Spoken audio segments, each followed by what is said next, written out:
Chapter 4. Judges. Power-hungry from the beginning. Guess what? The concept of state sovereignty, so dear to the delegates at the Philadelphia Convention, was effectively dismissed by judges only 6 years later. The omnipotence of today's Supreme Court would have surprised and horrified the founders, even the Federalists. At least 2 states considered secession because of the Alien and Sedition Acts of 1798. What does the Constitution say about the courts? Not much. In describing the federal judiciary, Article 3 of the Constitution says, "The judicial power of the United States shall be vested in one Supreme Court, and in such inferior courts as the Congress may from time to time ordain and establish." Article 3 also lists several types of jurisdiction that Congress may choose to grant to inferior federal courts, and describes the Supreme Court's original jurisdiction. In addition, it grants federal judges good behavior tenure. In the Judiciary Act of 1789, the first federal Congress established the 3-tiered federal court system, with a Supreme Court at its apex, intermediate appellate courts, and federal district courts to conduct trials, with which Americans have had to contend ever since. This system violated James Madison's pledge during the ratification debates that the federal government would first try to get along without any federal trial courts, leaving trials of federal issues entirely to the state courts. But it proved uncontroversial in the first Congress, which was dominated by Federalists of various stripes. Virginia's 2 senators were alone in that body in having opposed ratification of the unamended Constitution. Besides giving the federal judiciary a skeleton, the Judiciary Act included 2 other sections ultimately destined for great significance. In Section 25, the Act said that questions of federal law, including constitutional law, could be appealed from state Supreme Court to the federal Supreme Court. The constitutionality of this provision, dubious then as now, would be hotly debated within a generation, and it would be controversial repeatedly in American history. The Judiciary Act had another important provision. It concerned suits where federal courts were involved as neutral arbiters because the plaintiffs hailed from different states. Congress decided that the law of the state where the federal court sat would be the governing law. The congressmen wanted to prevent federal courts from devising a federal common law. The presumption was that state law should be applicable in everyday disputes. The creators of the federal government once again erred on the side of federalism, leaving matters to state governments rather than transferring decision-making authority to the federal government. Judging the judges.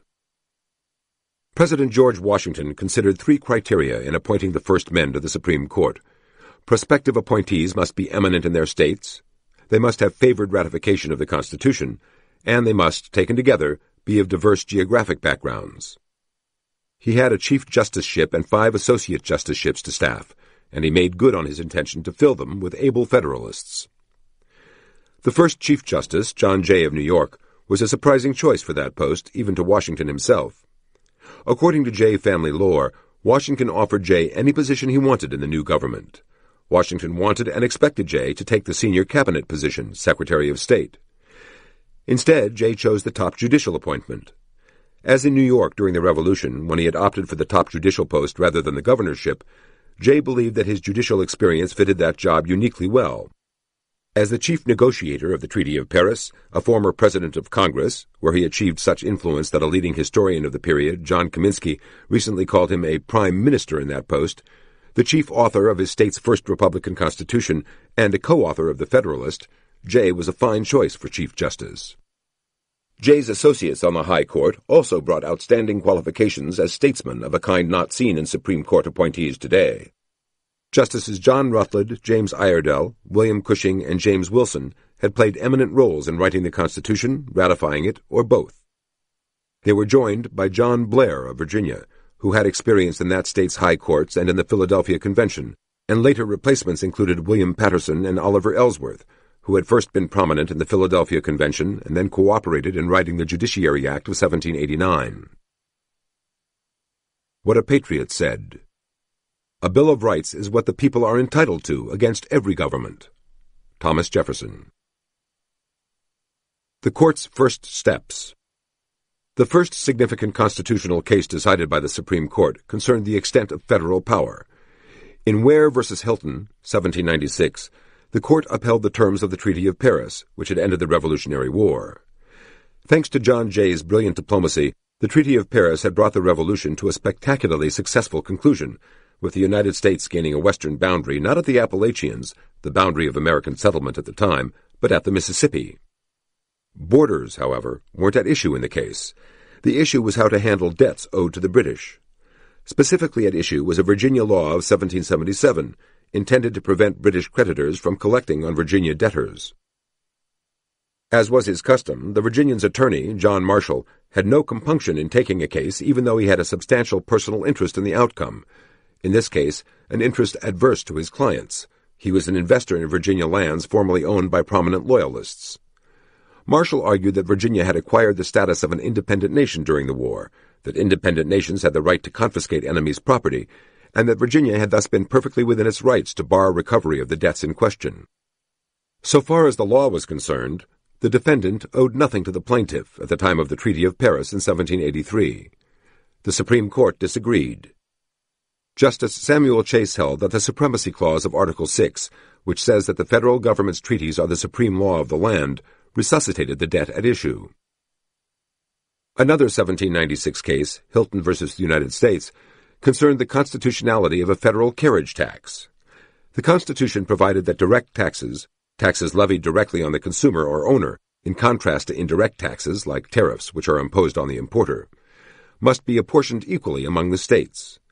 Carriages were far more common in some states, notably Virginia, where many tidewater planters owned carriages, than in others, particularly in Connecticut, where only 2 carriages fell under the tax. The Supreme Court held that the carriage tax was not a direct tax, and that it therefore did not have to be apportioned equally among the states, and that it thus was constitutional. In Ware v. Hilton, the court had nullified a state statute. In Hilton v. United States, it refrained from nullifying a federal statute, but in the process gave Congress greater discretion in levying taxes than the ratifiers had intended. The limits on the court's power to review statutes for constitutionality were at issue in the 1798 case of Calder v. Bull. The specifics of the case are not so important. It involved whether the Connecticut legislature could grant a new hearing in a probate proceeding enforcing a will. But the opinions written by Justices Samuel Chase and James Iredell are of great interest. In those early days at the Supreme Court, justices customarily delivered opinions seriatim, that is, each for himself, rather than joining in a common decision. Here, Chase's statement about natural law, and thus about the limitations on legislative power, drew a stinging rebuke from Iredell. Chase began by saying that while the federal government's powers were strictly defined, the state governments retained all the power delegated to them by the people and not denied by the federal Constitution. A former Republican turned Federalist, he then went further. State legislatures, he wrote, were not, as Parliament was under the British conception of sovereignty, absolute and without control, even when the Constitution of the state did not expressly limit their authority. Rather, he said, there are certain vital principles in our free republican governments which will determine and overrule an apparent and flagrant abuse of legislative power, as to authorize manifest injustice by positive law, or to take away that security for personal liberty or private property for the protection whereof government was established. An act of the legislature, for I cannot call it a law, contrary to the great first principles of the social compact, cannot be considered a rightful exercise of legislative authority. In other words, according to Chase, state statutes that violated the principles of free republican government were not law at all. Such statutes, he wrote, were against the general principles of law and reason. Chase's opinion thus set the stage for federal judges to substitute their individual understandings of the principles of free republican government for the judgments of state legislatures. The legislature might legislate, Chase said, but not all its statutes could qualify as law. This has become, over time, the majority opinion of the Supreme Court. But Justice Iredell leveled a blistering response to Chase's advocacy of judicial imperialism. The guard against untrammeled legislative power, Iredell insisted, was not natural law, but the system of written state and federal constitutions. If any act of Congress or of the legislature of a state violates constitutional provisions, it is unquestionably void, though I admit that as the authority to declare it void is of a delicate and awful nature, the court will never resort to that authority, but in a clear and urgent case. If Congress or a state legislature should pass a statute consistent with the power it had been granted, Iredell continued, no court may declare it void, that is, strike it down as unconstitutional, merely because it is, in their judgment, contrary to the principles of natural justice. Iredell warned, "The ideas of natural justice are regulated by no fixed standard. The ablest and purest men have differed upon the subject. And if legislative power can be abused, such is the tendency of every human institution, but the American system offers a constitutional corrective, legislative elections." Hamilton splits the difference. According to Alexander Hamilton, there is a difference between necessary and absolutely necessary. This is a very important point. Really. The 11th Amendment, protecting the states from the Supreme Court. Surely the most controversial Supreme Court decision of the 1790s was in the 1793 case of Chisholm v. Georgia. In this case, the court claimed jurisdiction over a sovereign state, in apparent violation of Article 3 of the Constitution. The case involved a claim that Georgia owed money to the estate of a dead South Carolinian for supplies provided during the Revolutionary War. Georgia refused to submit to the federal court adjudicating the case, insisting through its counsel, who refused to say anything more, that it enjoyed sovereign immunity as a state. It could not be sued without consenting to be sued. The Supreme Court issued a default judgment against Georgia because it had failed to appear. In their opinions, Chief Justice John Jay and Justice James Wilson denied that Georgia was sovereign in its relations with the Union. The United States Constitution, they held, was the creation of one American people. Justice Iredell, however, denied that the federal court had jurisdiction over the case at all. Georgia did not allow such suits in its own courts, and that meant that federal courts had no authority to hear such a case. Justice John Blair countered that when the states ratified the Constitution, they agreed to be amenable to such suits in federal courts.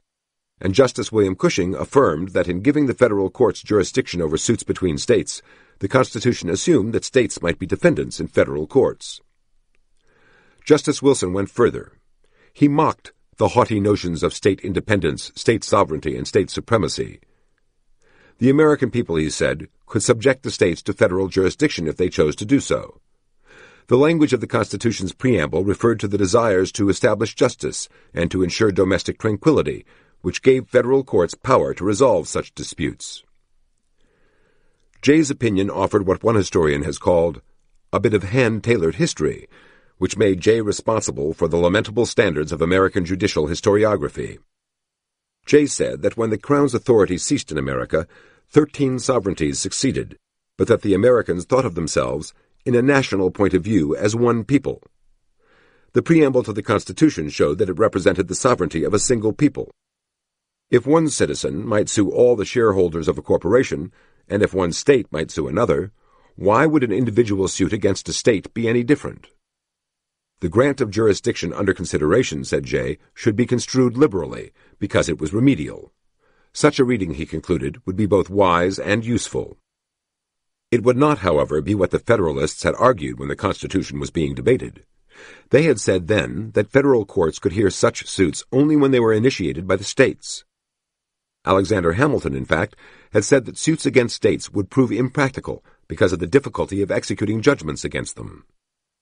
Leading Federalist spokesmen like Edmund Randolph had said that the federal court's jurisdiction would be read narrowly. Virginia had refused to submit to a suit when summoned to do so in 1792 in the case of Grayson et al. Versus Virginia. Massachusetts soon joined Virginia and Georgia on the list of affected states. In response, Congress proposed and the states instantly ratified the 11th Amendment, which explicitly denies federal courts jurisdiction over lawsuits initiated against one of the United States by citizens of another state, or by citizens or subjects of any foreign state. Modern judges and legal academics often argue that the 11th Amendment is a narrow exception to Congress's broad power to create federal courts. But we know from the amendment's history that its purpose was exactly the opposite, to limit the federal court's jurisdiction to the strict confines of Article 3. These early Supreme Court decisions and the clamorous response to Chisholm must be read in the context of the political disputes of the 1790s. At issue was just how much authority had been granted to the federal government through the Constitution. A book you're not supposed to read. Reclaiming the American Revolution, the Kentucky and Virginia Resolutions and Their Legacy, by William J. Watkins, Jr., New York, Palgrave Macmillan, 2004. Finally, a Bill of Rights. Republican opponents of ratification had not been persuaded by the Federalists' promise that the powers of federal Congresses and courts would extend only to areas expressly mentioned by the Constitution. In the end, following the lead of Massachusetts Federalists, those in several other states, notably New York and Virginia, vowed to seek amendments to the Constitution in the first Federal Congress. When Congress met, James Madison overcame his colleagues' hesitance to spend time on so insignificant a task, and Congress referred 12 proposed amendments, which ultimately became Amendments 1 through 10 and 27, to the states for ratification. The first 10 of them, known as the Bill of Rights, were all about limiting the authority of the federal government. Madison, still a nationalist, had described the proposed amendments as safe if not necessary and politic if not obligatory. He had an amendment of his own, which would have given federal courts power to supervise state governments when it came to speech, the press, and religion, but it was so unpopular that it wasn't even sent to the states. Americans were looking to limit federal power, not expand it. Of the first 10 amendments actually adopted, by far the most important was the 10th. It made explicit what Edmund Randolph, James Wilson, Charles Cotesworth Pinckney, and other Federalists had promised was already implicit. The powers not delegated to the United States by the Constitution, nor prohibited by it to the states, are reserved to the states respectively, or to the people. This could be understood only as a limitation on federal authority. The same goes for what became the First Amendment, which says that Congress shall make no law impairing the freedom of speech, the press, or assembly, guarantees the right to petition, and establishes the right to the free exercise of one's religion. The entire thrust of Republican argument was about restricting the power of the federal government, and the Bill of Rights is framed, in the First and 10th Amendments, with both specific and sweeping restrictions on the power of Congress. The Washington Factor. During the long, hot summer of 1787, as the Constitution was being written in Philadelphia, George Washington loomed large over the debates. He was the presiding officer at the convention, but he did not often speak. Nevertheless, the understanding that he would serve as the first president of the United States guided the constitutional design of the executive branch. The delegates trusted him to behave, as he had during the Revolution and since, as a dedicated Republican. Partly at James Madison's recommendation, Washington made his former Continental Army aide-de-camp Alexander Hamilton the first Secretary of the Treasury. This brilliant admirer of the British Constitution also admired the British financial system, established earlier in the century by eminent Whig politician Robert Walpole. Hamilton proposed to replicate it, so far as was possible, in America. Others, wary of Walpole's example and suspicious of Hamilton's Republican bona fides, sniffed out monarchist plotting and determined to stop it. Some of these people, influenced by anti-Walpole British writers, resolved to oppose the new government in its early days, whatever it did. John Taylor of Caroline, for example, said that the course of a government is established at its beginnings, so the federal government's every move had to be eyed suspiciously. If it were allowed to set out on a career of exercising powers not expressly granted by the Constitution, it would eventually careen further and further from the pure republicanism of the Revolution. Secretary Hamilton, like Washington, had suffered hardship, cold, and hunger at Valley Forge. Like his chief, he had seen the Continental Army constantly short of men and money. There must be a stronger federal government, he believed, so that in the event of future wars, and there would be future wars, government credit would be good. Then men and supplies would be plentiful. No American soldier would ever freeze to death in his winter quarters again. The United States would be able to defend themselves even in the absence of a French king willing to go bankrupt on their behalf. As Treasury Secretary then, Hamilton proposed a number of measures to solidify the financial structure. He had the first Congress assume responsibility for the debts incurred by the states in fighting the Revolution and persuaded Congress to fund a portion of the debt. The Virginia House of Delegates, under the leadership of Patrick Henry, the Old Dominion's foremost revolutionary figure and undisputed master of the all-powerful General Assembly, adopted a formal resolution decrying this assumption and funding of the state's debts as unconstitutional. Joining Henry was Henry Lee, who had helped lead the Federalists against him in the Richmond Ratification Convention. The federal government, they said, had not been expressly granted power to undertake any such measures, and so they were unconstitutional. Not only was the General Assembly suspicious of the federal government, but it was also prepared to resist it. These were the same men, after all, who had made war on England less than a decade earlier on very similar grounds. Hamilton, however, cut a deal with the Virginians, placing the federal capital between their state and Maryland in exchange for Virginia's accepting his debt assumption program. Thomas Jefferson, as America's diplomat to France, had been absent during the writing and ratification of the Constitution, but he was a leading Republican voice on his return. In 1791, he joined James Madison, Virginia's leading Federalist after Washington, in opposing another of Hamilton's financial measures. This one was intended to create an American version of the Bank of England to manage the government's debt. But in the U.S. House of Representatives, to Hamilton's surprise, Madison classified the bill as unconstitutional. He noted that nothing in Article I, Section 8, where Congress's powers are enumerated, gave Congress power to create any kind of corporation, including a bank. Congress nevertheless passed the bill incorporating a bank.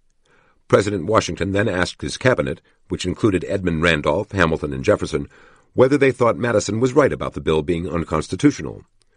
Jefferson responded with a classic affirmation of what the Constitution actually says and means.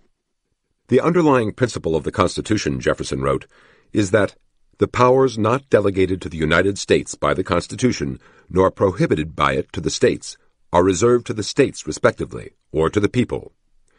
This is the language of the 10th Amendment, which, although not yet ratified, had already been passed out of Congress. How did one know if a power had been delegated to Congress by the Constitution? Jefferson looked at the list of Congress's powers in Article I, Section 8. There was nothing there about chartering corporations, let alone banks, so Congress had no such power. This meant, Jefferson said, that the power to charter banks remained in the state legislatures, where it had been before the Constitution was adopted. Jefferson then turned to the so-called elastic clause, the necessary and proper clause at the end of Article I, Section 8. It says that Congress has the power to make all laws which shall be necessary and proper for carrying into execution the foregoing powers, the previously enumerated powers of Congress, and all other powers vested by this Constitution in the government of the United States or in any department or officer thereof. Supporters of the bank argued that under this clause Congress could charter a national bank. Jefferson countered that chartering a bank was not necessary to carry out any of Congress's enumerated powers, and thus was not permitted by the necessary and proper clause. Attorney General Edmund Randolph concurred with Jefferson. Hamilton, in rebuttal to Jefferson, made the classic argument for conceding to Congress nearly untrammeled discretion under the Constitution. Hamilton argued that clauses within Article I, Section 8 granted Congress powers related to the economy, such as the power to regulate trade with foreign countries, the power to regulate trade among the states, the power to regulate trade with the Indian tribes, the power to coin money, and so on. These clauses, taken together, reflected a mandate to Congress to supervise the national economy. Only it could decide how to do so. The necessary and proper clause, according to Hamilton, granted Congress discretion in this regard. Contrary to Jefferson's argument, Hamilton stated that necessary did not really mean necessary, but that it might mean helpful, useful, or convenient, or, one supposes, desired.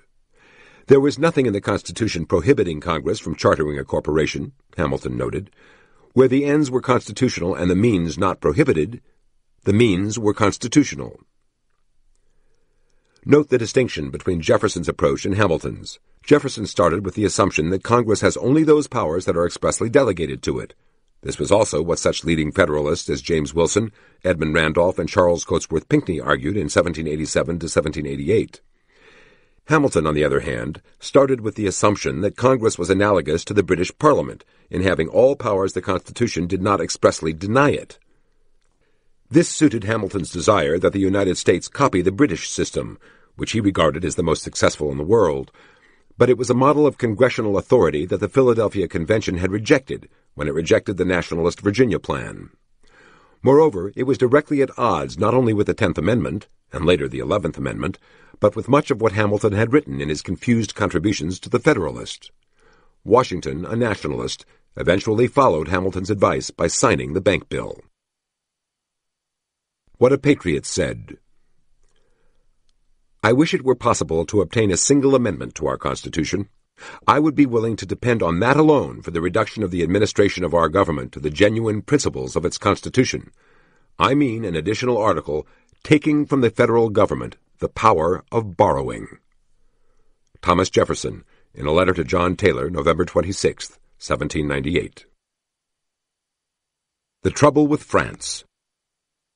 When the French Revolution began in 1789, Washington and many, but not all, Americans responded with cautious optimism. When Washington's friend the Marquis de Lafayette sent him the key to the Bastille, he put it on his mantle at Mount Vernon, where it remains today. In time, however, the Revolution took a most unsavory turn, as Governor Morris, on site in Paris as American minister to the French court, had predicted from the start. The king was deposed, then killed, as was his queen. France eventually became involved in a series of first defensive, then aggressive wars, and the kingdom's traditional Catholicism was replaced by a new pagan religion of reason. As France became embroiled in a war against Britain and other leading European powers, Hamilton, as Treasury Secretary, wanted to stay out of the mess entirely. America was far too weak to determine the outcome and could only hurt itself by becoming involved. Besides that, taking France's side would mean an interruption of trade with England, still America's chief trading partner. As federal tax revenue came mainly from tariffs, taxes on imports, interruption of foreign trade threatened the new government's financial future, and thus all Hamilton's plans for American credit. Secretary of State Thomas Jefferson made two main points regarding America's stance. First, America had, since 1778, been under treaty obligation to come to France's assistance if it were attacked. France had lived up to its side of the Mutual Defense Treaty during the American Revolution, and if the United States did not reciprocate, France would have every moral and, under the law of nations, legal right to exact retribution militarily. Hamilton said that the treaty in question had been between the United States and Louis XVI, who had been deposed in 1792. Thus, America was under no moral or legal obligation to assist France. In his view, the treaty had lapsed. Jefferson responded that it was for France to choose its form of government. True, we had entered into the treaty with the French monarch, but he had been the country's chief executive. If the French had chosen to replace their monarchy with a republic, how could the Americans criticize them for that? Washington finally, in effect, opted for Hamilton's position. He issued a public proclamation that any American citizen who aided either side in the war would be prosecuted. For Jefferson, Madison, John Taylor of Caroline, and their Republican followers, the President's proclamation was an executive branch usurpation. The President was to execute policy, not make it. Madison wrote that this was only the latest attempt of the Federalists to assimilate the American Constitution to the British one. In Britain, unlike in America, it was up to the king to declare war, to conclude treaties, and otherwise to make foreign policy. Madison went further and accused Hamilton and pro-British Federalists of being monarchist. Republican clubs existed across the United States. Republicans celebrated partisan holidays. The 4th of July was associated with Republican leader Jefferson, and they held dinners and parades in support of their party and of Republican France. Partisan tension marked life within all the states and also among them. With that in mind, in 1794, two northern U.S. senators, New York's Rufus King, later a Federalist presidential nominee, and Connecticut's Oliver Ellsworth, later Chief Justice of the United States, buttonholed Virginia's John Taylor of Caroline and tried to convince him that the political divide between North and South was irreparable, and that they should broker a permanent scission of the Union. Taylor rejected the idea, saying that if Hamilton's financial program were repealed, intersectional grievances would end. But the idea of dividing the Union stayed in Taylor's mind, as we'll see. Washington crusades for a whiskey tax. The year 1794 also witnessed the Whiskey Rebellion. In adopting Secretary Hamilton's financial proposals, the first Congress had imposed excise taxes on carriages and whiskey. It seemed that the latter was a kind of sin tax, but many Americans did not consider whiskey an optional component of their lives. Farmers in western districts who grew wheat could eat only so much of it, and transporting wheat to market on crude western roads was often impracticable, so they converted it to whiskey. The excise then fell hardest on those least able to afford it, farmers in remote districts. Hamilton, however, saw the rebellion as a wonderful opportunity. By assuming the state's debts and paying the federal government's debt obligations on time, he hoped to convince foreigners that the United States government was a good credit risk. Using armed force to collect the whiskey excise could only improve America's credit rating. Washington followed Hamilton's advice, called out the militia of 4 states, got on his horse, and became the only sitting president ever to lead an army in person when he rode out toward the rebels.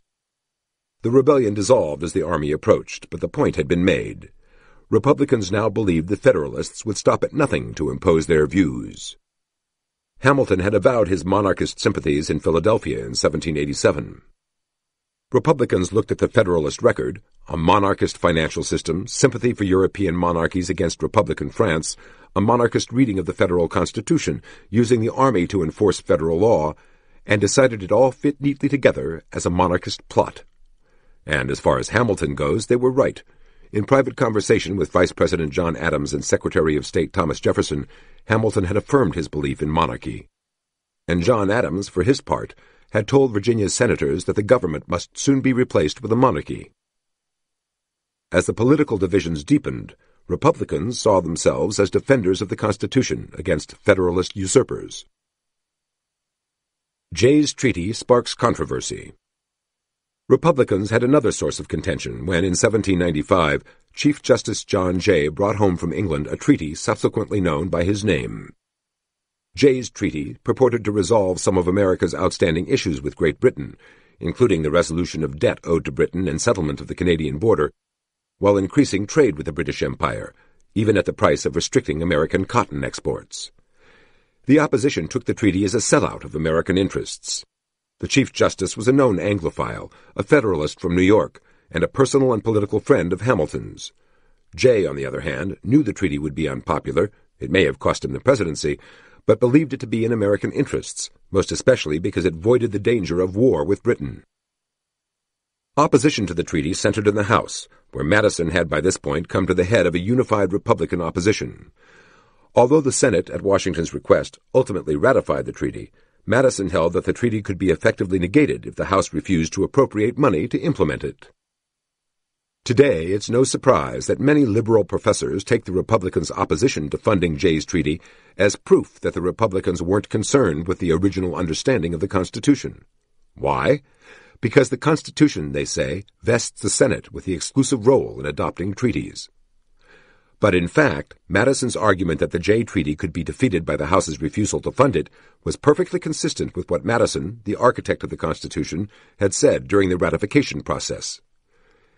It is true that this branch of the Congress, referring to the House, he said, is not of necessity to be consulted in the forming of treaties, but as its approbation and cooperation often may be necessary in carrying treaties into full effect, and as the support of the government and of the plans of the President and Senate in general must be drawn from the purse which they hold, the sentiments of this body cannot fail to have very great weight, even when the body itself may have no constitutional authority. Madison's Republicans suffered a narrow defeat anyway when the House voted to fund implementation of the treaty. This ratcheted up the political fervor in the country. The treaty meant that the United States would have a closer trade relationship with Britain than it had had since the Revolution. The Republicans were furious. What, they asked, about our mutual defense treaty with France? What about the fact that Britain impressed American sailors, albeit who might have been British-born, into the Royal Navy? From the Republicans' perspective, not to mention France's, the Federalists were ignoring America's moral and legal obligation to its fellow republic in favor of monarchical Britain. No aliens allowed. The Alien Enemies Act authorized the President to apprehend and deport resident aliens if their home countries were at war with the United States. Enacted July 6, 1798, with no expiration date, it remains in effect today. Breaking the law is against the law. Washington's retirement in 1796 and John Adams's election as the next president exacerbated the political rift in the country. Party divisions among Americans were fierce. Republican mobs threatened Federalists and even, according to Abigail Adams, the president himself. Federalists who fancied themselves loyal Americans worried about the large number of immigrants joining the Republicans. So they reformed the nation's immigration laws. Under the Naturalization Act, it would now take 14 years of residency before an immigrant could become a citizen. In 1798, an undeclared naval war with France began to protect American shipping from the French Navy, which was trying to disrupt trade with Britain. Federalists in Congress levied new taxes to fund expansion of the Army and Navy. The Federalists also enacted the Alien Enemies Act, which authorized the President to apprehend and deport resident aliens if their home countries were at war with the United States. The Alien Friends Act authorized him to deport any resident alien considered dangerous to the peace and safety of the United States. The Federalists also implemented the Sedition Act, signed into law by President Adams on July 14, 1798, surely not by coincidence, which stifled dissent among Americans. By this time, James Madison had retired from Congress, and Jefferson remained in the government essentially as a figurehead. Jefferson and other leading Virginia Republicans, including John Taylor of Caroline, insisted that these Federalist laws were unconstitutional. The Republicans had 3 objections to the Alien Friends Act. As dangerous aliens could be identified only through their associations, utterances, or publications, the act violated the First Amendment. Even aliens, they said, could claim the rights of free speech, freedom of the press, and free assembly, rights that Congress was prohibited from infringing. Not so, said the Federalists. Foreigners had no claim to constitutional rights, and Congress was perfectly entitled to ask them to leave at any time. Republicans answered that the Constitution explicitly left it to the states to regulate immigration until 1808, so the statute was unconstitutional. They also insisted that the act violated the principle of the separation of powers by giving the President responsibilities properly confided to the judicial branch. Of more concern to Republicans, however, was the Sedition Act. While the Alien Enemies Act applied to foreigners from hostile countries and the Alien Friends Act applied to foreigners from non-hostile countries, the Sedition Act was aimed at American citizens. Republicans said that the Sedition Act violated the 10th Amendment because no power to enact such a law was mentioned in the Constitution. Some portions of the Sedition Act were statements of the obvious. One section made it a crime to thwart federal law. What was controversial, however, was the Sedition Act's ban on saying or publishing anything that portrayed the government, including all its agents, except in hilarious exception the Vice President, Thomas Jefferson, in a bad light. Among those punished by fine, imprisonment, or both for violating the Sedition Act were editors of major Republican newspapers and a Republican congressman. Republicans insisted that these 4 acts were unconstitutional, but Federalists disagreed. The First Amendment, Federalists noted, did not say that Congress must allow people to say or print whatever they wanted to, but that their freedoms of speech and press could not be abridged by Congress. That meant that the pre-existing limits on the freedom of speech, such as that one could not defraud a purchaser or commit perjury in court, continued to be in effect. In English common law, they said, sedition was illegal, so a federal statute banning sedition did not abridge freedom of speech. And because the Sedition Act made truth a defense, as common law sedition prohibitions had not done, far from abridging freedom of speech, Federalists argued, the Sedition Act broadened it. Don't trust judges.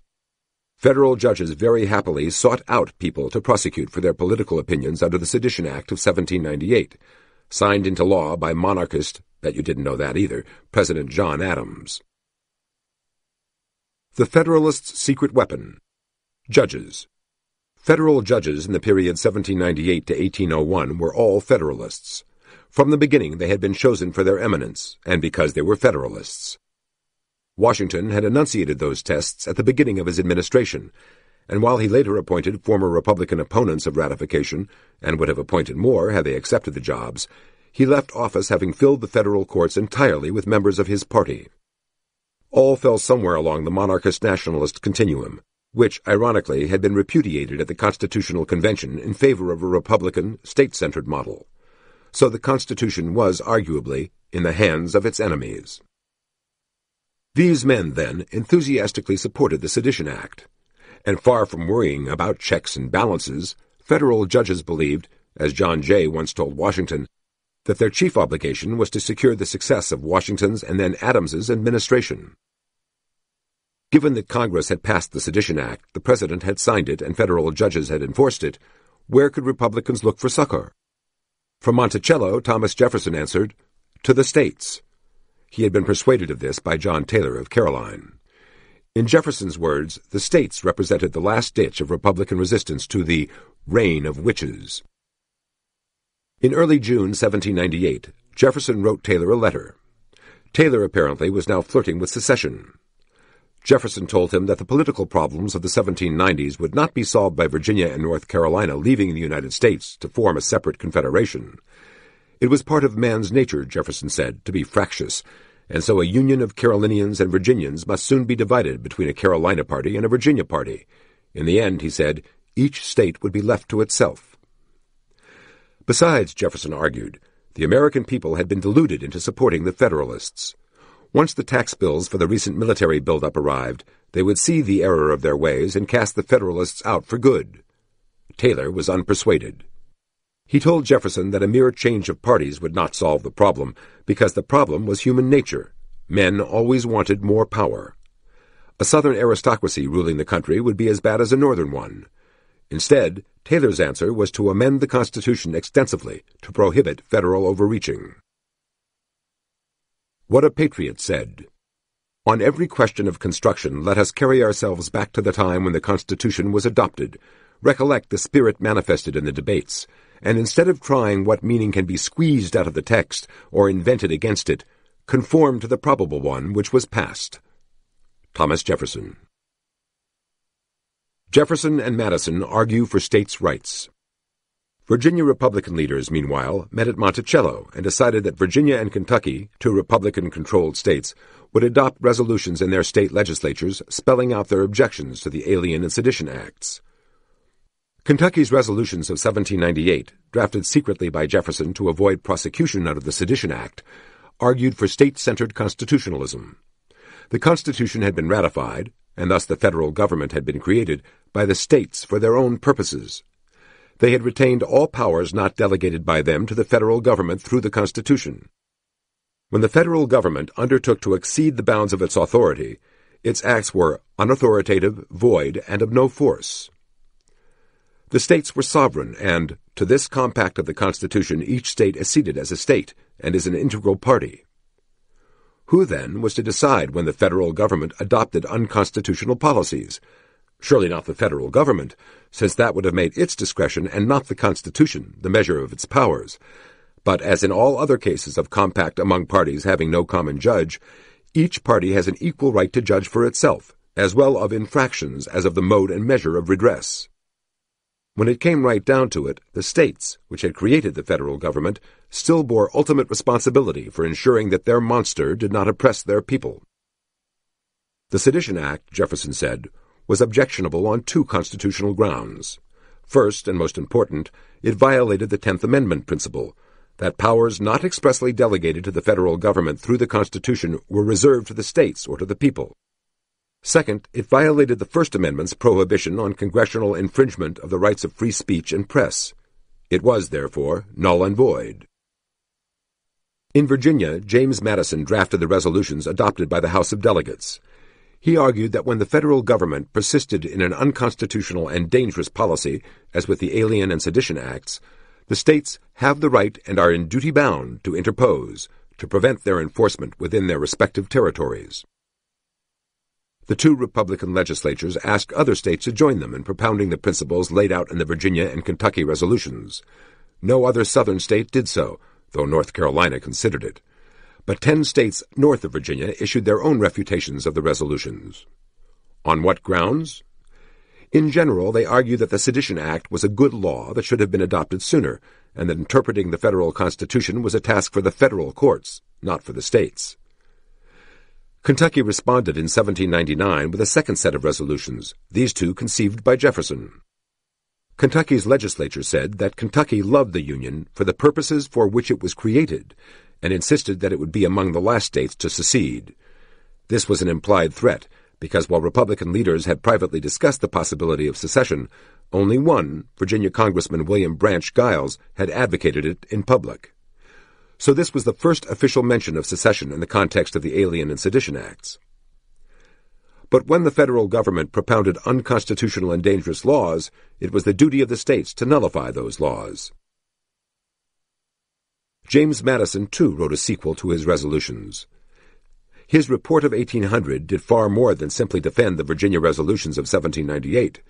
It objected to the entire direction of Federalist policy in the 1790s. Madison's most significant argument concerned the use of the word state. Federalists had objected to the idea that the states had created the federal government. The Philadelphia Convention, Federalist legislatures rightly noted, was not a state organ, nor were the ratification conventions parts of the state governments. Clearly, then, the states had not created the federal government. Madison noted that the word state had three common significations. It could be used to refer to the territory of a state, as in, I'd like to go to the state of North Carolina. It could be used to refer to a state government, as in, the state of Georgia was a party to Chisholm versus Georgia. Or it could refer to the sovereign people of a state, as in, the state of Virginia ratified the Constitution. Federalists were reading the word state purely as referring to state government. The Virginia resolutions used the word state to refer to the sovereign people of Virginia. In saying that the Union was a union of states, Republicans understood that the Union was a union of sovereign peoples, the people of Delaware, the people of North Carolina, the people of Maryland, the people of Rhode Island, and so on. Most history and legal textbooks say that Jefferson and Madison invented the idea of state sovereignty, but as we've seen, they only argued for what the founders had already understood to be true about the sovereign states from the beginning, even if some of the founders, the nationalist and monarchist wings, wanted to change that understanding. In the end, what Thomas Jefferson had predicted to John Taylor of Caroline proved to be true, or at least partly true. The Republicans won the election of 1800, and the Federalists lost control of Congress and the executive branch forever. The Sedition Act expired at the end of John Adams's term. Jefferson hoped that this sweeping victory, Republican vindication, meant that constitutional squabbles would now come to an end. Time to rebel? Thomas Jefferson and James Madison said in 1798 that a state must resist federal enforcement of an unconstitutional and dangerous policy. Chapter 5. The Imperial Judiciary. It started with Marshall. Guess what? Supreme Court Chief Justice John Marshall had the nerve to tell one of the framers of the Constitution that he had been flat-out wrong. Based on Marshall's flawed reasoning in McCulloch versus Maryland, President Andrew Jackson almost invaded South Carolina. The phrase, high crimes and misdemeanors, refers to the holders of high offices, a fact that Marshall's Federalist cronies conveniently ignored. Jefferson's victory was supposed to inaugurate a new era of strict constitutional interpretation, putting an end to presidential, congressional, and judicial usurpations of power. It certainly wrought a radical change in the programs and policies of the federal government. Shortly after his inauguration, Congress repealed all internal taxes, so that the only sources of federal revenue would be tariffs and sales of federally owned land. It also slashed the military budget dramatically. Unlike modern budget-cutting politicians who claim to slash government spending while merely reducing its rate of growth by a point or two, Jefferson's Republicans ultimately eliminated all seagoing vessels from the Navy and cut the Army's manpower by nearly 95%. The loathed Sedition Act expired on the last day of John Adams's administration, and Jefferson not only pardoned everyone convicted under it, but also returned the fines they paid. No historian has ever thought to question whether Jefferson had constitutional authority to refund fines paid by felons. Republicans also acted to rein in the federal judiciary. The last Federalist Congress had passed the Judiciary Act of 1801, expanding and reorganizing the judicial branch. Republicans hooted that the act was a nakedly partisan attempt to pack the courts with Federalists, just as the people were throwing them from elected office. One myth about this act, popularized by Republican propagandists at the time and echoed by professional historians even now, is that John Adams filled all the new posts established by the Judiciary Act with dedicated Federalists. In fact, Adams did not. Some were not Federalists at all. But the run of professional historians and legal scholars, as this book should make apparent, rarely do their homework. In any event, the Jeffersonian Republican Congress not only repealed the Judiciary Act of 1801, but on April 23, 1802, it also passed a law proroguing the Supreme Court for 14 months to ensure that before it returned to session, the Judiciary Act would be fully repealed. Federalists responded by talking among themselves about New England secession. But they were let down by the Supreme Court, which, when it returned, accepted the repeal's constitutionality. Still, the reckoning between the Republican Congress and the Federalist judiciary had only just begun. The main battle centered on Congress's attempt to impeach and remove 2 federal judges. A book you're not supposed to read. Impeachment, The Constitutional Problems by Raoul Berger, Cambridge, Massachusetts, Harvard University Press, 1973. High crimes and misdemeanors abound. United States District Court Judge John Pickering of New Hampshire appeared to be conducting his duties while severely intoxicated. Under the Judiciary Act of 1801, circuit judges could step in when a district judge was incapacitated, or, in this case, inebriated. As it had been repealed, however, Pickering had to do his duty himself. Some of Pickering's friends tried to defend him by saying he was insane, not drunk. Other Federalists counseled him not to resign his office, and so he didn't. Jefferson referred the matter to the House in early 1803, but the Senate trial did not begin until March 1804. The Constitution provides in Article 2, Section 4, that the President, Vice President, and all civil officers of the United States shall be removed from office on impeachment for and conviction of treason, bribery, or other high crimes and misdemeanors. The phrase high crimes and misdemeanors was borrowed, like much else in the Constitution, from English precedents. It had a precise legal meaning when the Constitution was ratified. It covered not only high crimes and petty corruption, but also disability, including physical, mental, or psychological impairment. No one has ever claimed, however, that politicians were legal scholars, and most of the senators accepted Pickering's lawyer's argument that insanity was neither a high crime nor a high misdemeanor. Still, they removed Pickering from office anyway. While the Pickering matter was pending before Congress, the Federalist Supreme Court under Chief Justice John Marshall rebuked the Jefferson administration in the landmark decision of Marbury v. Madison. This case affirmed that federal courts could review congressional legislation and gratuitously lecture elected officials. William Marbury had been nominated by John Adams for a very minor judicial post in the District of Columbia. The Senate had confirmed his appointment. President Adams had signed his commission. Then Secretary of State and soon-to-be Chief Justice John Marshall had failed to deliver it to him. Thus, Marbury could not enter into his office. Because the case focused on Marshall's own incompetence as Secretary of State, presumably he should have recused himself, but he did not. Marshall's Republican successor as Secretary of State was none other than James Madison, and he had no intention of delivering Marbury's commission. Marbury responded by suing Madison in the Supreme Court. Despite what most legal scholars will tell you, judicial review was uncontroversial before Marbury v. Madison. During the ratification of the Constitution, Federalists had said federal courts would have the power of judicial review, and Republicans, specifically Patrick Henry, said they hoped they would use it.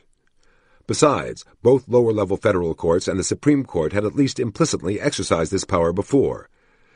The repute granted Marbury rests more on Marshall's ringing claim on behalf of the powers of the Supreme Court, which he took directly from Alexander Hamilton's Federalist 78, than on judicial review's novelty. Of more importance was the political element of Marshall's decision. In the federal system we have two kinds of courts: courts of general jurisdiction, state courts, and courts of limited jurisdiction, federal courts. Before a federal court involves itself in a case, it must decide whether that case falls under its constitutional jurisdiction. Marshall, however, did not begin with this question, or with the question of whether there was a federal law requiring Madison to give Marbury his commission. Instead, he asked, "Does Mr. Marbury have a right to his commission?" To ask the question, Marshall knew, was to affirm it. And Marshall duly argued that to deny Marbury his commission was to wrong him gravely. Nevertheless, the court's authority to issue a writ of mandamus, forcing Madison to deliver the commission, rested in the Judiciary Act of 1789, which, Marshall said, was itself unconstitutional because it granted the court jurisdiction beyond what the Constitution permitted. Therefore, the relevant portion of the Judiciary Act was null and void. This was the first time the court had declared a congressional act unconstitutional, and some have argued that Marshall's motivation was more political than anything else. He wanted to say that Marbury was right, but was fearful of a direct confrontation with Jefferson and Madison, because how, if it came down to it, could he force them to give the commission to Marbury? The real precedent established by Marbury versus Madison was not for judicial review, but for the presumed right of the court to lecture elected officials even when the court had no jurisdiction over the question at hand. Chief Justice Marshall touts the Federalist. Marshall never referred directly to the ratification debates in his opinions. He preferred to rely on the Federalist, but the Federalists' nationalist explanations of the Constitution were rejected at the Philadelphia Convention and during the ratification debates. Impeaching Justice Chase. Next on the congressional docket was Justice Samuel Chase. Republicans accused Chase, an ardent Federalist, of abusing his office in the interest of partisan politics. One notorious and illustrative case was the Sedition Act prosecution of James Callender, a journalist who had written scurrilous attacks on President John Adams. As one of the articles of impeachment against him put it, Chase, the presiding judge, showed an indecent solicitude for the conviction of the accused, highly disgraceful to the character of a judge, as it was subversive.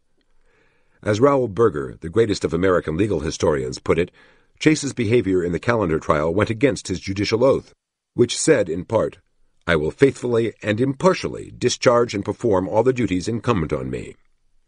Chase was far from impartial.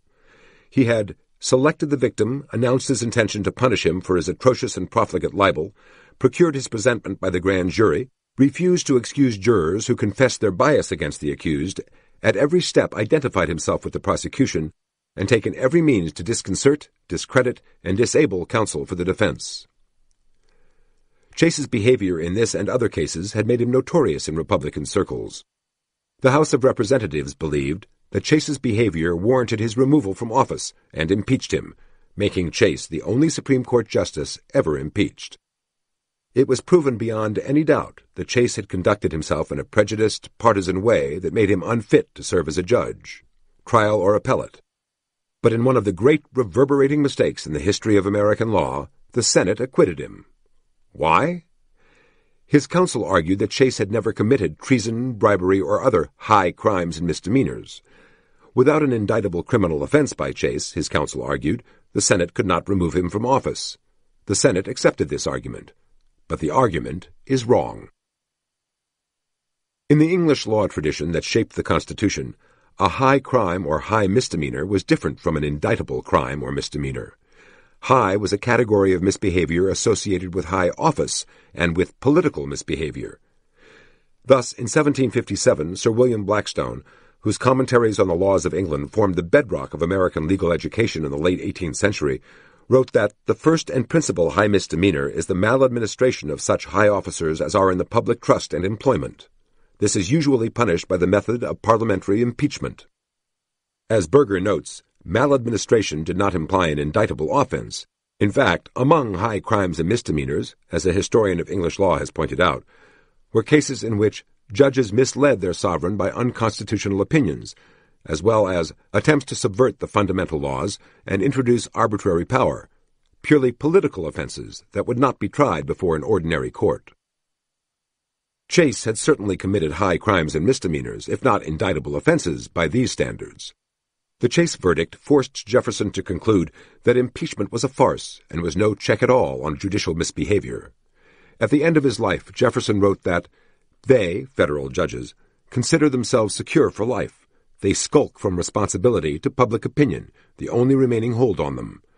A judiciary independent of a king or executive alone is a good thing, but independence of the will of the nation is a solecism, at least in a Republican government. The Chase acquittal set the precedent that a federal judge may disobey his oath, because it is not an indictable criminal offense, by ignoring or effectively rewriting a statute or the Constitution, and nothing will come of it. The Marshall Court soon took advantage of the Chase verdict. Legal Latinisms.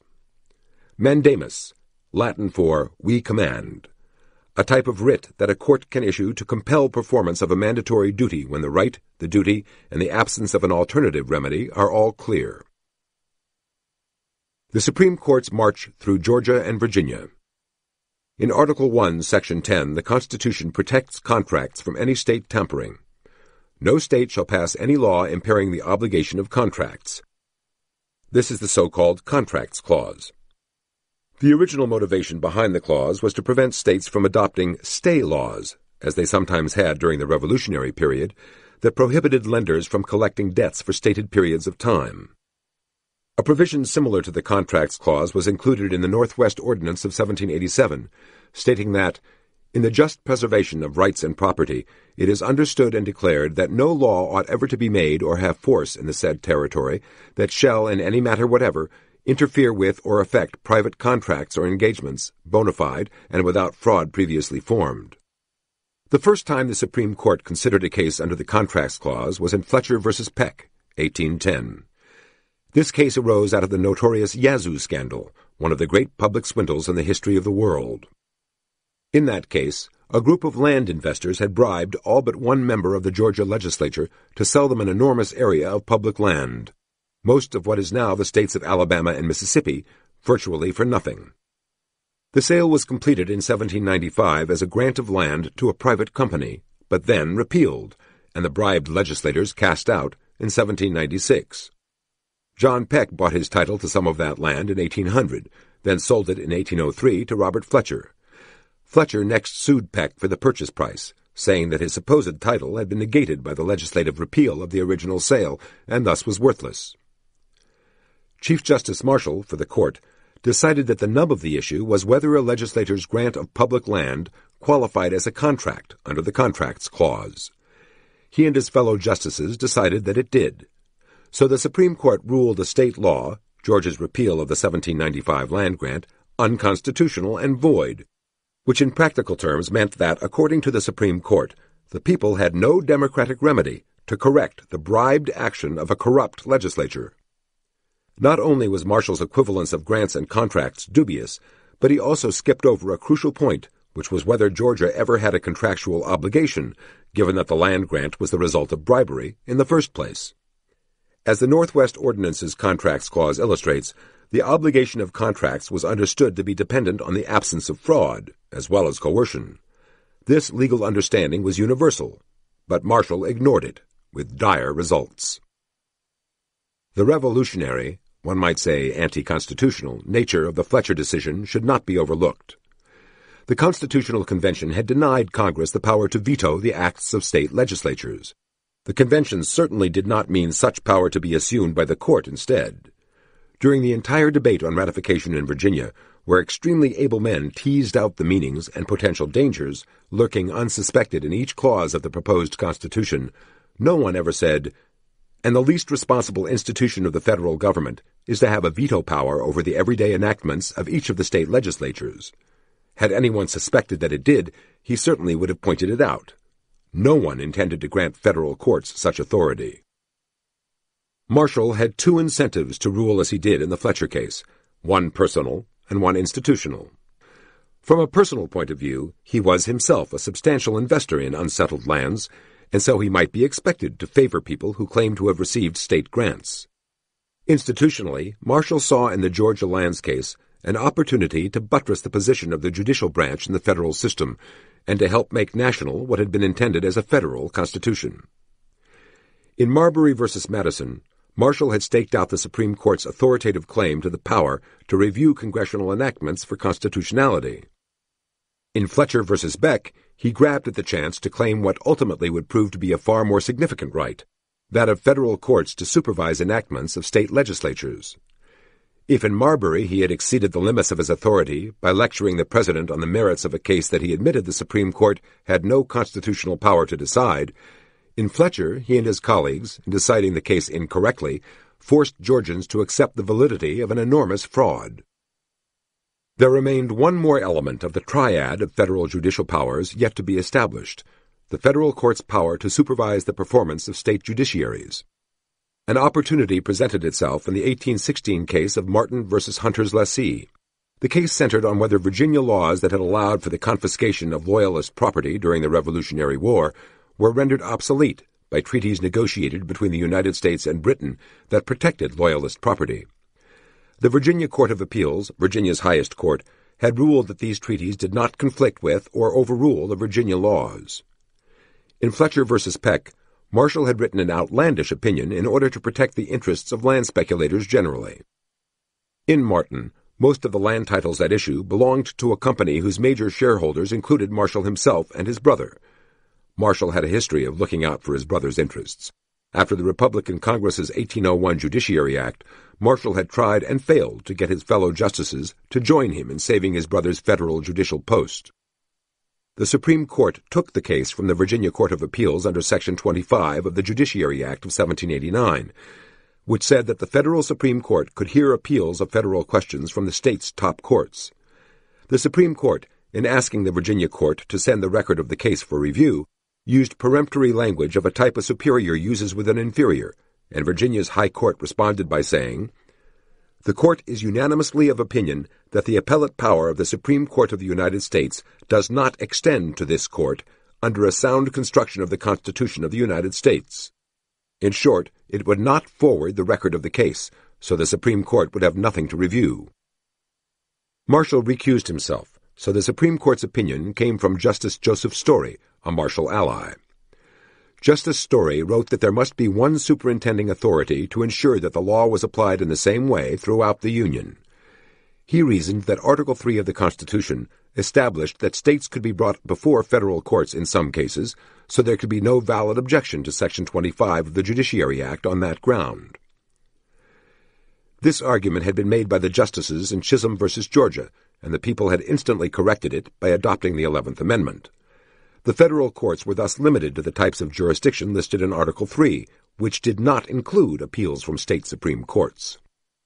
The Virginians argued that while the Constitution provided that it was the supreme law of the land, it also required that state judges take an oath to uphold it. In other words, state judges were to enforce the Constitution themselves, without the supervision of a federal court. It would have been odd indeed to come to any other conclusion. At the Philadelphia Convention, remember, the Virginia delegation first proposed, in its nationalist Virginia plan, that Congress have a power to veto state laws it judged unconstitutional. This was one of the numerous nationalist features of the Virginia plan that the Convention ultimately omitted from the finished Constitution.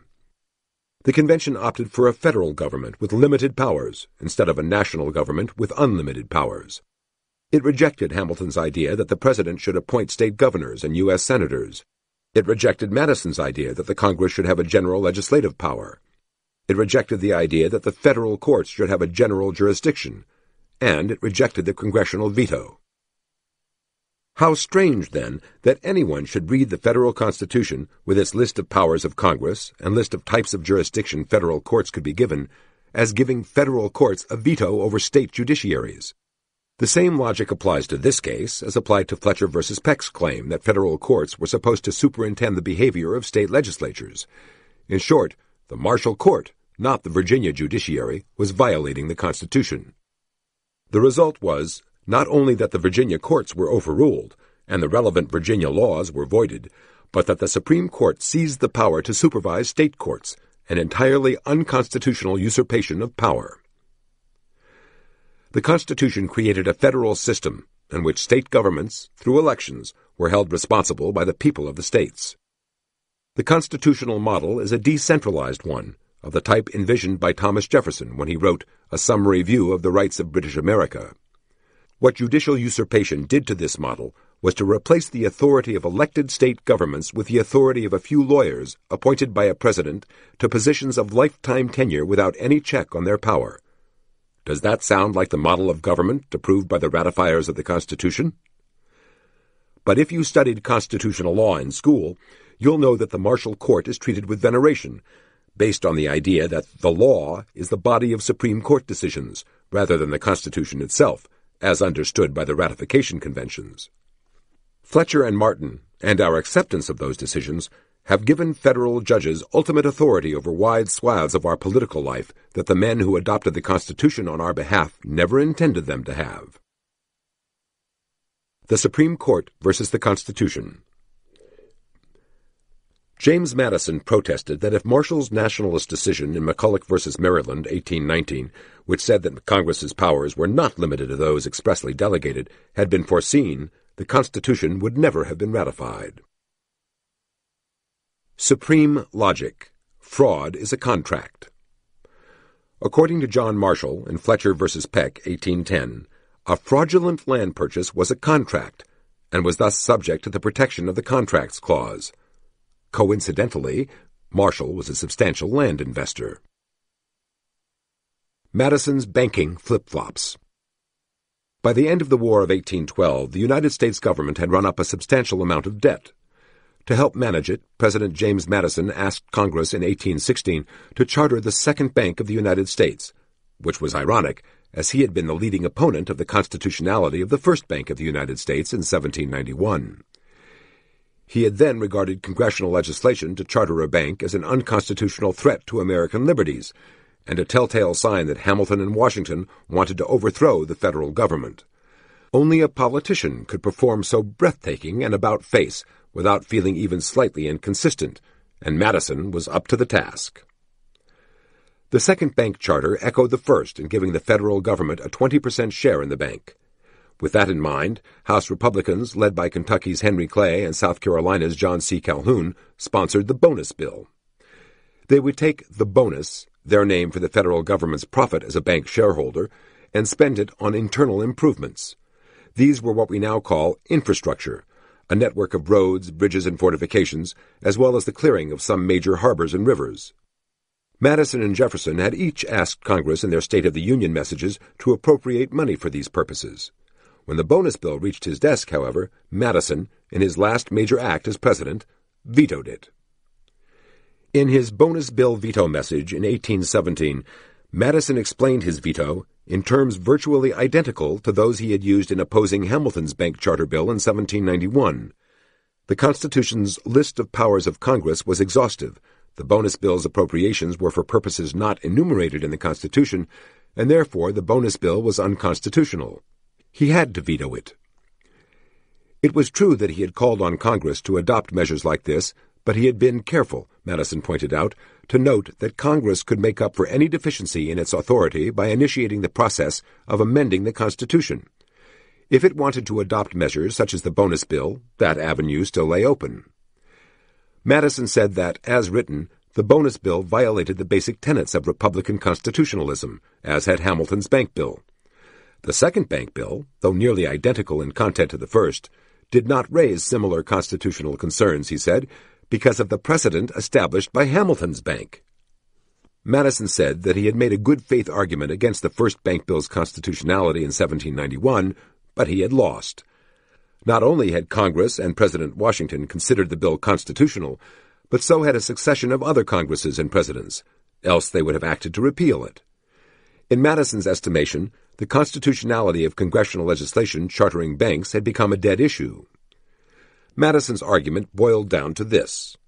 If Congress undertook to exercise authority reserved to the states, the bonus bill, that was unconstitutional. If, however, the President signed Congress's bill exercising state powers, Hamilton's bank bill, and a string of Congresses and presidents joined in the exercise of those powers, what had been powers reserved to the states became powers delegated to the federal government. What Jefferson had called, in the context of King George III and Declaration of Independence, a long train of abuses and usurpations pursuing invariably the same object, now operated to transfer power from the states, where the people had intended to leave the power, to the federal government, to which they had meant to deny it. Small wonder, then, that John C. Calhoun and Henry Clay did not understand the constitutionalism of James Madison. To some Virginia Republicans, Madison's odd constitutional course as president came as no surprise. In 1808, John Taylor of Caroline, John Randolph of Roanoke, and other disaffected Republicans who thought Jefferson had strayed from Republican principles and that Madison was worse, lit upon James Monroe as their standard-bearer. "We need a man of principle to oppose the Machiavellians in power," they said. To contrast themselves to the seemingly nationalist Madison and his supporters, these men called themselves Old Republicans. It was a group that former President Thomas Jefferson himself sometimes supported. For example, as historians rarely note, Jefferson opposed Madison's bank bill. Most Old Republicans were in the South, but Republicans in other parts of the country sometimes joined forces with the Old Republicans to oppose Madison. Many of them, in fact, opposed Madison's bank, and as soon as it was adopted, some states passed measures intended to exclude it from their territory. Ohio was a notorious example. A more prominent one, by the vagaries of fate, was Maryland. Maryland decided that it would keep the Bank of the United States from opening a branch in its territory by imposing a stiff fee on it. The 1818 Maryland banking law said that any bank established without authority from the state must issue only notes of certain denominations and then only printed on stamped paper unless the bank chose to pay an annual fee of $15,000. The Baltimore branch of the Bank of the United States failed to comply with these requirements, and so Maryland sued its cashier, branch manager, James William McCulloch. The main issue presented to the Supreme Court in the case of McCulloch v. Maryland was the constitutionality of the Maryland law. Lurking behind that was the question of whether the Bank of the United States had been constitutionally chartered by Congress. Everyone recognized the import of the case. According to Justice Joseph Story, when oral arguments were held, the hall was full almost to suffocation, and many went away for want of room. Spectators got their money's worth, as the issues were debated with great skill by Daniel Webster, the 19th century's leading Supreme Court advocate, and William Pinckney on behalf of the Bank of the United States, and by Maryland Attorney General Luther Martin, who had been a prominent Philadelphia Convention delegate 32 years earlier for his state. Webster reiterated Alexander Hamilton's 1791 constitutional justification of the first bank bill. Article 1, Section 8 of the Constitution does not provide an exhaustive list of congressional powers, but only a suggestive one. As several of the powers listed in Section 8 relate to the economy, Congress can be understood to have a general supervisory power over the economy.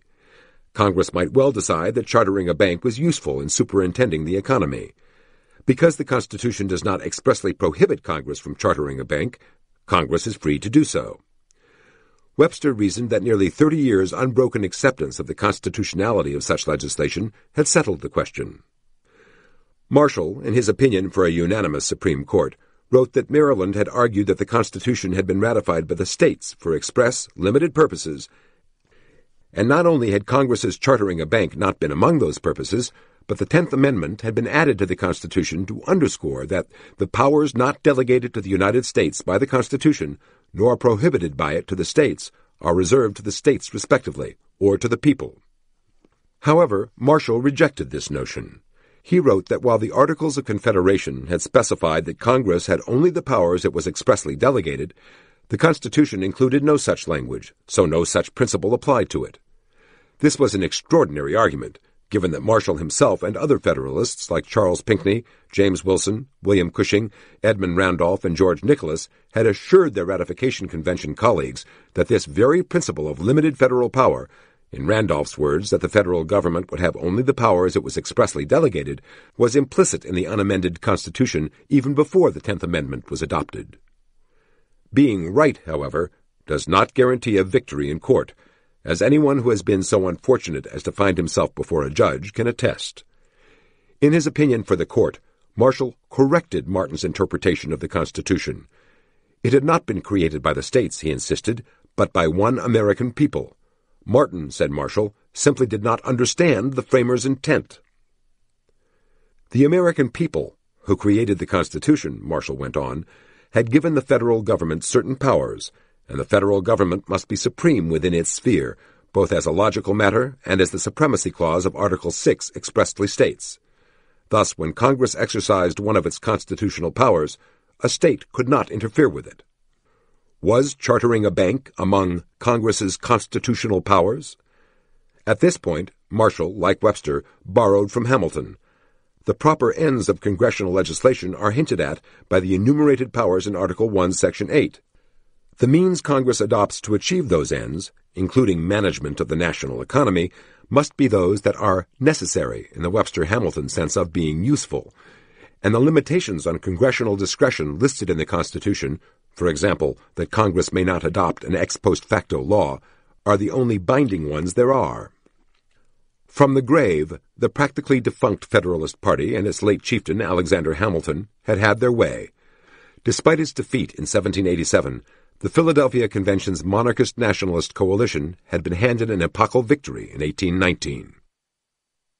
Little did it matter that Marshall's interpretation, if it may be called that, set the 10th Amendment at naught, still less that it contradicted what the Federalists of 1787 to 1791, including, at least by implication, young John Marshall, had promised. As the Supreme Court had the final word in the matter, the clear contradiction between the process used to ratify the Constitution, its consideration by each of the sovereign states, and ratification by each of them separately on behalf of itself and only itself, and Marshall's assertion that one American people had adopted the Constitution, also was not susceptible to correction. The Constitution was going to be read by the Supreme Court as a product of one American people, and the powers it gave the Congress were going to be the discretionary powers of a national legislature, not the enumerated powers of a federal legislature. In short, the Philadelphia Convention, the ratification process, the 10th Amendment, and the political defeat of the Federalist Party, so thorough that the party ceased to exist, were all undone by the Marshall Court. Almost as an afterthought, Marshall wrote in McCulloch that Maryland could not tax the Bank of the United States. In creating a federal government, surely the American people had not intended that its powers could be overridden by an individual state government. The power to tax is the power to destroy, and so the state of Maryland, which could not thwart federal measures, had no power to tax the bank. Critics soon pointed out that Marshall's argument proved too much.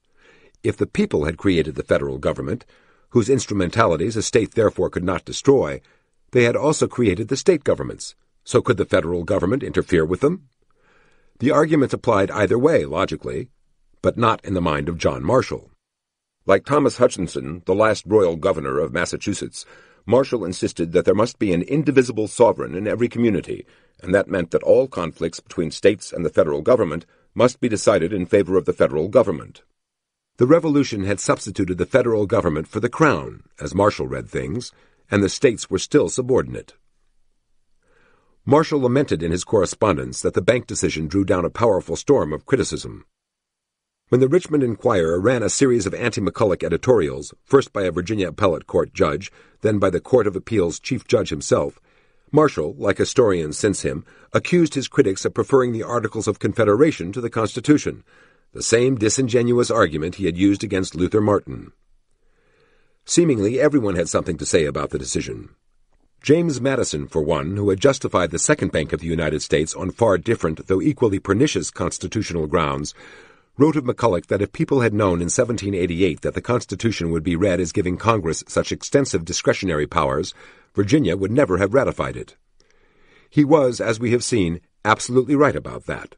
George Nicholas and Edmund Randolph had assured the Richmond Convention that Virginia was to be one of 13 parties to the Constitution, not somehow an organic part of one American people. Thomas Jefferson, for his part, found Marshall's decision highly vexing. Jefferson had long regarded Marshall as the greatest threat to federal republicanism, and he said that despite federalism's decisive defeats at the polls, we find the judiciary on every occasion still driving us into consolidation. To Jefferson's mind, the branches of the federal government were coordinate and independent. The judiciary was not the final arbiter. That status belonged to the sovereign people of each state. The year after McCulloch was decided, Jefferson wrote, "The judiciary of the United States is the subtle corps of sappers and miners constantly working underground to undermine the foundations of our confederated republic. They are construing our Constitution from a coordination of a general and special government to a general and supreme one alone." Jefferson's guiding principle was to favor local government, but it was an argument he was losing. The failure of the Chase impeachment had demonstrated to the judges that they could do as they liked, and they were. Portrait of a Justice. John Marshall, 1755 to 1835, the great Chief Justice, was the fourth Chief Justice of the United States.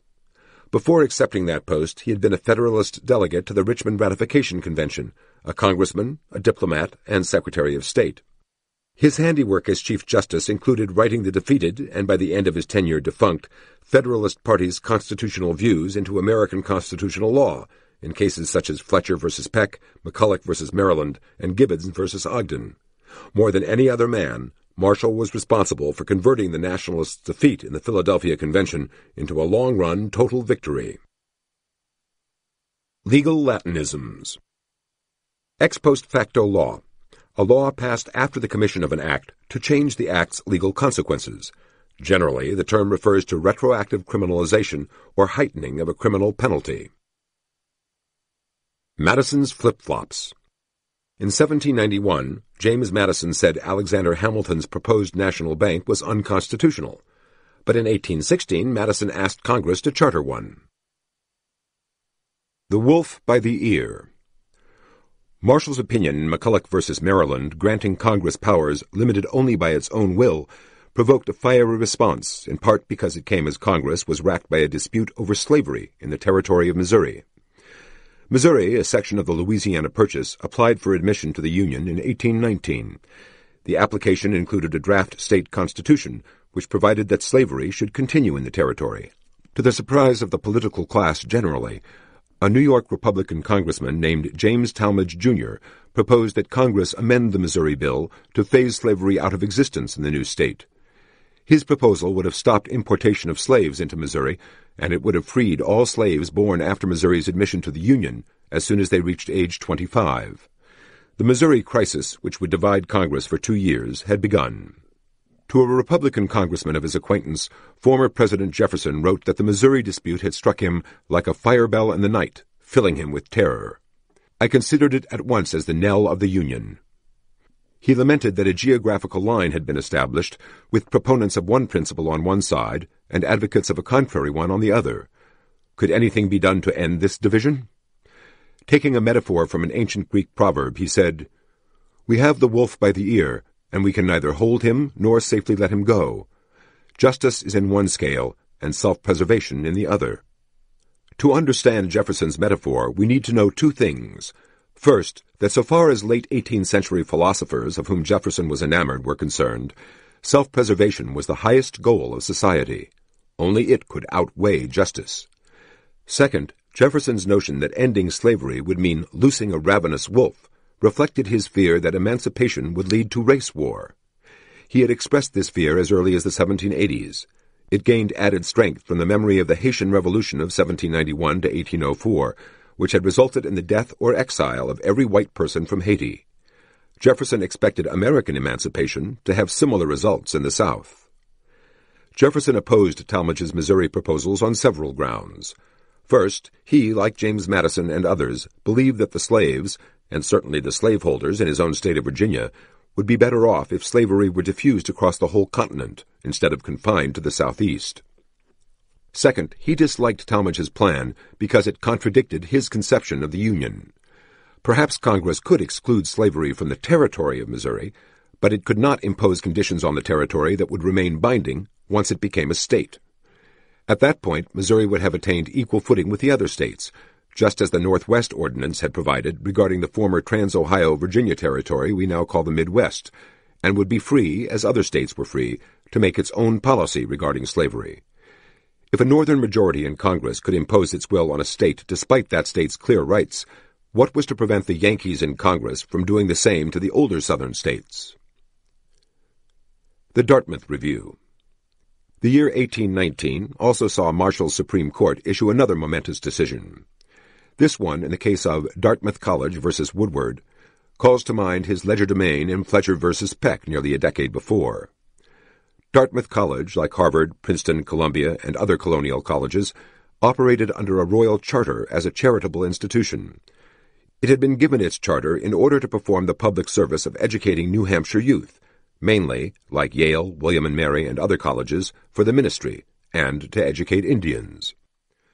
With the Revolution of 1776, Dartmouth found itself insulated from virtually any outside influence. When the Jeffersonian Revolution of 1800 finally worked itself out in the state politics of New Hampshire, Republicans saw Dartmouth College as ripe for reorganization.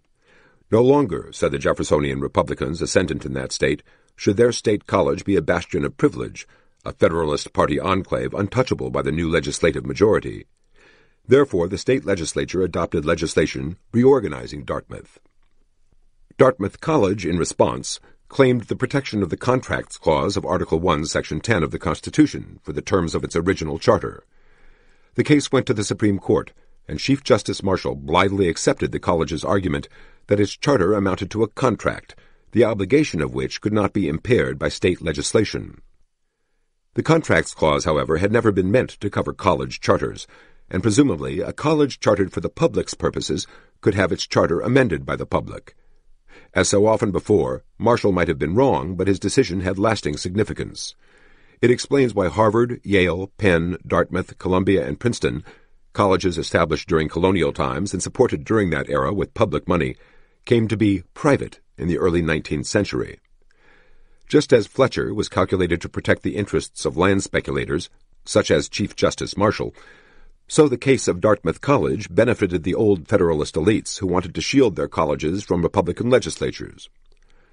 Jefferson and the Republicans were, naturally, outraged, and the decision was unpopular, but there was no appeal from the Supreme Court. The Great Lama of the Mountains versus Marshall. In 1821, the Supreme Court decided the case of Cohens versus Virginia. The issue at hand was the effect of the 11th Amendment. The Supreme Court, predictably, ruled that the 11th Amendment banned only the initiation of suits against states in federal court, and as this suit was only being appealed to federal court against a state, the 11th Amendment did not apply. Here, once again, we see that Marshall consistently read limitations on federal power as narrowly as possible. The 11th Amendment plainly does not have the limitations Marshall put upon it. It was meant to limit the federal courts to the role specified for them in Article 3. If Marshall had read the amendment that way, he would have found Section 25 of the Judiciary Act of 1789, which gave the Supreme Court jurisdiction over certain appeals from state Supreme Courts, unconstitutional. Interestingly, in an 1824 case, Osborne v. Bank of the United States, Marshall held that while the 11th Amendment banned the initiation of suits against states in federal courts, it did not protect employees of states from being sued in federal court for implementing state policies. With Cohens and Osborne, he had given the 11th Amendment as narrow a reading as possible. This was consistent with his general pattern of hostility toward limitations on federal power. Marshall derisively called Jefferson the great Lama of the mountains, but Jefferson recognized that the Supreme Court had become a threat to America's constitutional government. He worried that the court had eliminated all checks on its power by misreading the clear meanings of Article 3 and the 11th Amendment. Even an unbroken string of Republican electoral victories had not changed the direction of the court. In fact, these victories seemed to make Marshall more determined to write Hamiltonian principles into legal precedent. Jefferson and Marshall were separated by differences over the very nature of law. For Jefferson, law was the framework of rules by which the people agreed to be governed. A judge's role was simply to apply the clear meaning and original understanding of the Constitution or other legal document. But Marshall and his allies, like Justice Joseph Story, believed that law required judges who could see beyond the written law to the natural law that was superior to it. Jefferson's vision was Republican. Marshall's was aristocratic or clerical. As Justice Iredell pointed out in Calder v. Bull, no two men agreed about the particulars of the natural law. Instead, they tended to use natural law as a justification for legislating their own policy preferences. It is unsurprising, then, that Marshall and Story's natural law always led to a pro-federalist outcome. Perhaps surprisingly, Marshall's vision of judging, the Federalist vision, continues to dominate lawyers' and judges' thinking about the judicial role even today. Marshall finds the elastic in the Commerce Clause. One of the next great cases to come before the court was Gibbons v. Ogden, 1824. Gibbons concerned the most famous inventor of the age, Robert Fulton, who was widely credited with inventing the steamship. It would be hard to exaggerate the significance of his invention, which revolutionized trade within the United States. The question was, what reward should the inventor receive? The New York legislature had granted Fulton and his business partner, prominent Republican politician and diplomat Robert Livingston, a 30-year monopoly of navigation of all the waters within the jurisdiction of that state with boats moved by fire and steam. The issue, Marshall decided, was whether Congress's Commerce Clause power, the Congress shall have power to regulate commerce with foreign nations and among the several states and with the Indian tribes, belonged only to it, or whether states could also regulate commerce, as in excluding certain ships from state waters. Before he turned to that, however, Marshall had to define commerce. Neutral readers of his opinion would have found much in his Gibbons definition of commerce to remind them of his Dartmouth College definition of contract and his McCulloch definition of necessary. It turned out that the interstate commerce that Congress was empowered by the Commerce Clause to regulate included not only what my dictionary defines as commercial, that is, large-scale exchange or buying and selling involving transportation, but also transportation undertaken for transportation's sake. In support of his definition, Marshall pointed to the long-standing habit of Congress to adopt laws affecting interstate navigation. The fact that Congress had done so over a long period of time proved that it had a constitutional power to do so, he said. Recall that he had made a similar argument about the constitutionality of the Second Bank of the United States in McCulloch v. Maryland, and contrast Thomas Jefferson's statement at the outset of the Revolution that no matter how long the British oppressed the colonists, they would never acquire a right to oppress them by having done it repeatedly. Thus, the transportation monopoly at issue in Gibbons was commerce, said the court, and therefore Congress could regulate it. This odd definition, like those in McCulloch and Dartmouth College, would have enormous ramifications down the road.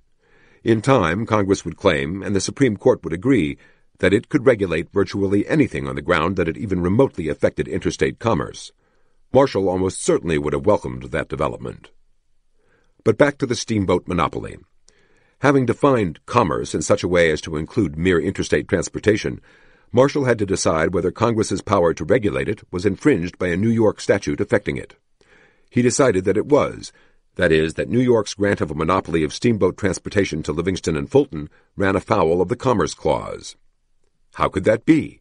Surely New York's legislation did not annul the congressional power to regulate interstate commerce or even limit it. Marshall avoided saying that Congress's power to regulate interstate commerce was exclusive, that the Article I, Section 8 grant negated state power to act in that area. But Marshall did assert that Thomas Gibbons, operating a competing ferry service licensed by Congress in 1793, could not be barred from New York waters under the terms of the Commerce Clause. Marshall nullifies the Declaration of Independence. In 1831 and 1832, Marshall issued a pair of opinions, in the cases of Cherokee Nation v. Georgia and Worcester v. Georgia, that had even deeper ramifications. Marshall famously sided with the Cherokee against the state of Georgia by saying that the Indians' treaty rights must be respected by the state. In response, President Andrew Jackson is supposed to have said, "John Marshall has made his decision. Now let him enforce it." Marshall's decisions in these cases are famous, but what is never noted is the significance of his reasoning. Marshall went on at great length about the Indian society in North America before the white man's arrival. The colonists had conquered them and taken their land, he said. Their moral right had given way before the colonists' martial might. Sadly, they possessed only a slight remnant of their original empire. Marshall, in this analysis, denied the entire Jeffersonian theory of American colonial history that underlay a summary view of the rights of British America, and through it, the Declaration of Independence. If the Indians in North America were not isolated bands of migratory Stone Age people, but settled civilizations, then, as Sir William Blackstone wrote in his Commentaries on the Laws of England, their law remained in effect until the king replaced it, and so the colonists did not have all the rights of Englishmen when they first arrived here. This meant that the Declaration of Independence was based on an inaccurate account of the colony's relationship to the king, who had not had to concede any of the rights of Englishmen to the colonists. From Marshall's point of view, a rejection of the Jeffersonian version of the past buttressed opinions like the one in Dartmouth College, in which a royal charter took precedence, as the rights of the Indians took precedence, over state legislation. It also might be said to have justified Marshall in reasoning from general legal theories instead of directly from the Constitution and the constitutional understanding of the state ratification conventions. State sovereignty? Never heard of it. The logic of Marshall's legal thinking nearly led to war in the early 1830s, when it was applied to the issue of tariffs. In 1828, Congress had passed, and President John Quincy Adams had signed into law, the Tariff of Abominations, which raised the standard tariff rate to 50%. At a time when much of America was agricultural, and many goods were only available from abroad, a 50% tax on all imports struck many as outrageous. The South Carolina legislature responded by issuing its exposition and protest, in which it went on record saying that each state had the right to interpose to prevent the enforcement of federal policy within its borders if the federal government adopted a policy that was unconstitutional and dangerous. Matters worsened during the nullification crisis of 1832 to 1833. South Carolina responded to the tariff of 1832 by electing a popular convention, which nullified the tariff. President Andrew Jackson prepared to invade South Carolina. South Carolina's government and private citizens throughout the state prepared the militia to resist. Virginia's governor secretly planned to take South Carolina's side in case Jackson tried to march through Virginia to get at the Palmetto State. And Jackson issued a nullification proclamation denying the constitutionality of both nullification and secession. Nullification, he insisted, was treason. Repeating Marshall's arguments from McCulloch v. Maryland, Jackson argued that the United States had been created by one American people, not by separate states. Just as Jefferson had expected, the one thing that the Supreme Court and the executive could agree on was that federal power was supreme. Senator Henry Clay stepped in to arrange a compromise. Tariffs were reduced, slowly. Senator John C. Calhoun of South Carolina would not be hanged for treason, for supporting his state. Jackson would not repent.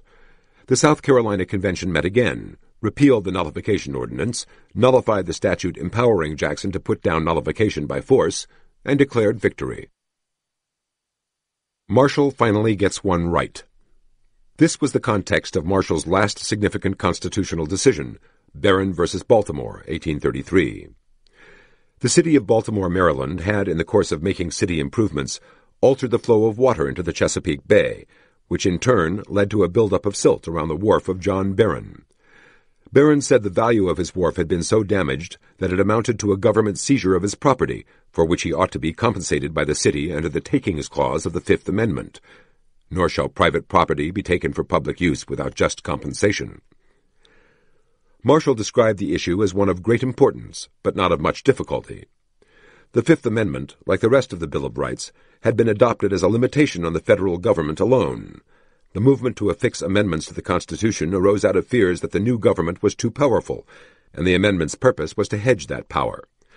Thus, if Barron wanted Baltimore to be forced to compensate him for its injury to his property, he would have to seek his remedy in a state, not a federal court. In the end, then, Marshall decided a constitutional case correctly. This outcome calls to mind the old saying about the stopped clock. A Bill of Rights to protect the sovereign states. Even John Marshall conceded, in Barron v. Baltimore, 1833, that the Bill of Rights did not affect the powers of the states, but only those of the federal government.